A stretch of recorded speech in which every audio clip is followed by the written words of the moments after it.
2006లో అంటే నేను కంసుడు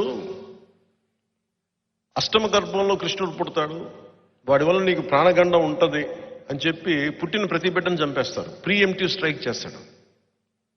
అట్లాగా ఒక కుటుంబంలోంచి ఒక వ్యక్తి రాజకీయాల్లోకి వస్తే మాకు ఇబ్బందులు ఉంటాయి, మాకు పుట్టగతులు ఉండవేమో అన్న ఒక భయంతో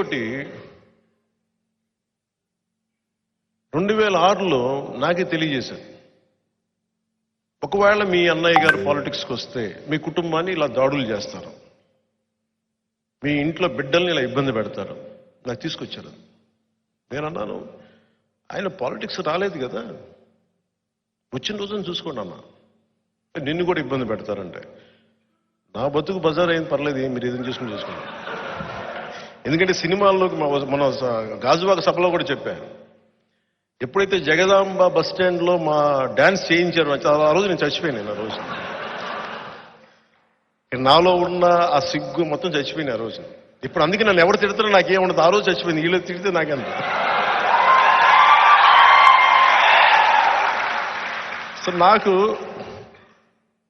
అంటే నిజంగా 2006లో అలా చెప్పి వాళ్ళందరూ కూడా ఇప్పుడు పదవుల్లో ఉన్నారు, వాళ్ళందరూ ఆ మెసేజ్ తీసుకొచ్చిన నిజంగా చేస్తారా అనుకున్నా.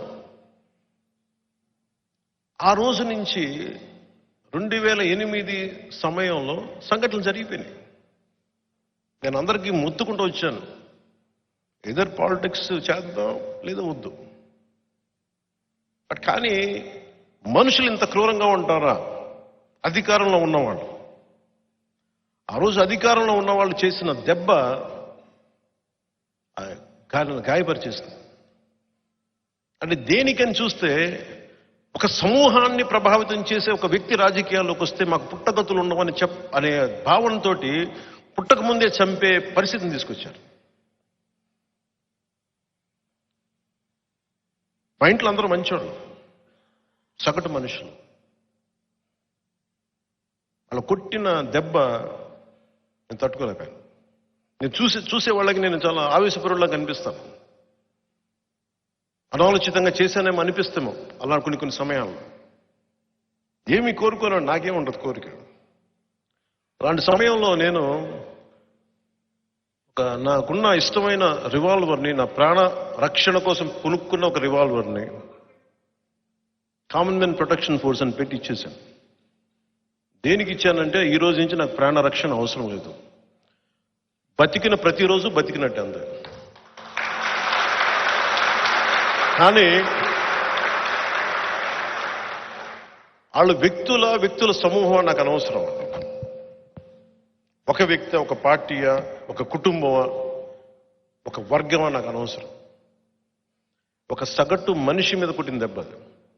నాలాంటి వాళ్ళు చాలా చోట్ల ఉంటారు అని చెప్పి కామన్ మెన్ ప్రొటెక్షన్ ఫోర్స్ పెట్టి ఆ రోజు నాకు ఎవరైతే అండగా ఉన్నారో అదే వ్యక్తులు ఈ రోజున జనసేన పార్టీకి మూల స్తంభాలయ్యారు.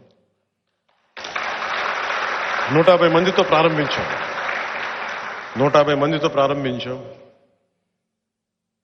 ఈ రోజున 6.5 లక్షల మంది క్రియాశీల కార్యకర్తలతోటి, వందలాది మంది నాయకులతోటి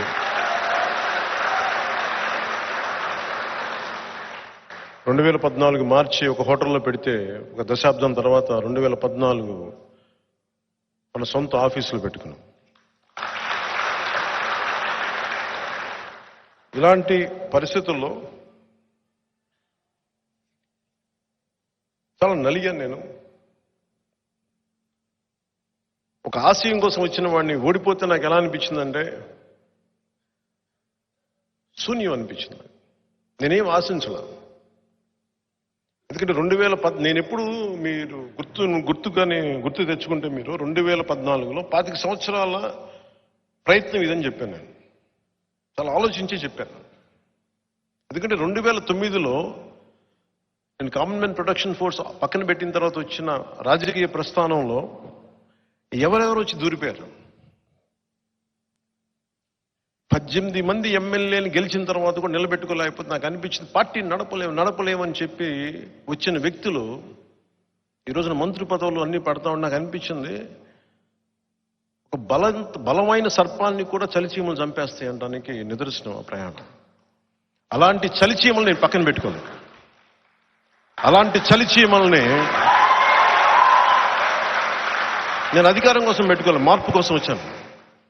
ఆ మార్పు ఎలాంటిదంటే సగటు మనిషి ధైర్యంగా సమాజం మీద అన్యాయం జరిగితే తిరగబడేలాగా. ఒక సుగాలి ప్రీతి తల్లి వచ్చి అన్న నా బిడ్డ అన్యాయానికి గురి చనిపోయిందన్నా అంటే ఆ తల్లి కోసం తిరగబడే అంత ధైర్యం ఇవ్వడం కోసం వచ్చాను నేను సమాజంలోకి. తద్వారా